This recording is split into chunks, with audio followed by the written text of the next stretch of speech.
चाहिए চাই বলো चाहिए। সংসদের নিম্নকক্ষ লোকসভার অধিবেশনের আগে প্রতি বছরই রাজনৈতিক বিরোধিতা উত্তাপ ছড়ায় ভারতে। চলে বাদানুবাদ, ব্যক্তিগত আক্রমণ। আসন্ন শীতকালীন অধিবেশনকে সামনে রেখে আবার উত্তাল হলো ভারতের রাজনীতি। এবার প্রধানমন্ত্রী নরেন্দ্র মোদীর একটি এআই জেনারেটেড ব্যঙ্গাত্মক ভিডিও প্রকাশের জেরে তোলপাড় চলছে ভারতে। চাই বলো चाहिए। কংগ্রেস নেত্রী রাগিনী নায়েক নিজের এক্স হ্যান্ডেলে সম্প্রতি একটি এআই জেনারেটেড ভিডিও পোস্ট করেন। ভিডিওতে দেখা যায় কোনো একটি আন্তর্জাতিক সম্মেলনের রেড কার্পেটে হাতে কেটলি আর গ্লাস নিয়ে চা বিক্রি করছেন ভারতের প্রধানমন্ত্রী। চেঁচিয়ে লোকজনকে ডাকছেন চা খাওয়ার জন্য। নরেন্দ্র মোদীর ছোটবেলায় গুজরাটের বদনগর স্টেশনে একটি চায়ের দোকান ছিল তার বাবার। সেই চায়ের দোকান চালাতে তাকে সাহায্য করতেন মোদী। এ বিষয়টি নিয়ে প্রায়ই বিরোধীদের কটাক্ষের শিকার হন ভারতের প্রধানমন্ত্রী। মোদীর চা বিক্রির ভিডিও পোস্টের পর নিন্দা আর সমালোচনার ঝড় বইছে বিজেপিতে।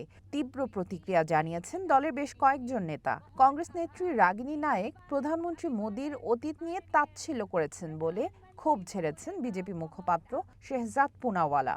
তিনি বলেন, নামদার কংগ্রেস দরিদ্র পরিবার থেকে উঠে আসা পিছিয়ে পড়া জনগোষ্ঠীর একজন কামদার প্রধানমন্ত্রীকে সহ্য করতে পারে না। কংগ্রেস প্রধানমন্ত্রীকে ১৫০-এরও বেশি বার অপমান করেছে বলে অভিযোগ করেন তিনি। এই ঘৃণ্য কাজের জন্য দেশের মানুষ তাদের কখনো ক্ষমা করবে না বলেও নিন্দা জানান পুনাওয়ালা।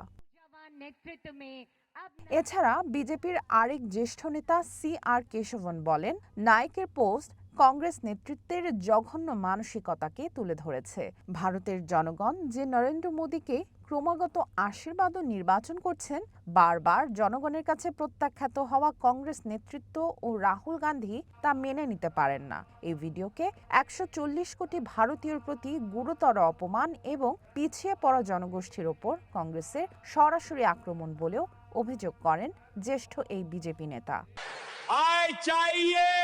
সামিয়া জান্নাহ, ওয়ান ইন্টারন্যাশনাল ডেস্ক। চাই বলো चाहिए।